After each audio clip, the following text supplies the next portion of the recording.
ঈশ্বরে ভক্তি করতে হলে সংসার ত্যাগ করতে হবে না। সংসারের প্রতি অন্ধ আসক্তিকেই ত্যাগ করতে হবে। সংসারকেই ভগবানের সেবার ক্ষেত্র হিসেবে নিতে হবে। গৃহ, স্ত্রী, পুত্র, অর্থ, আত্মীয় স্বজন, বন্ধু এগুলো খারাপ নয়। এগুলো ভগবানের দেওয়া দায়িত্ব ও সম্পর্ক।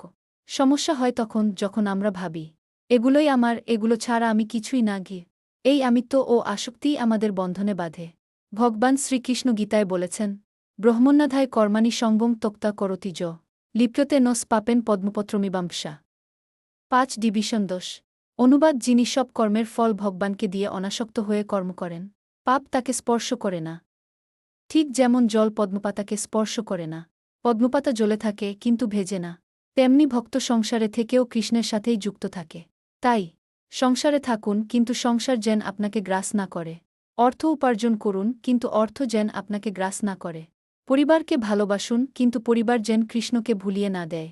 কর্ম করুন, কিন্তু কর্মফলের অহংকার যেন হৃদয়কে বাঁধে না। এটাই গীতার অনাসক্ত কর্মযোগ। হরে কৃষ্ণ।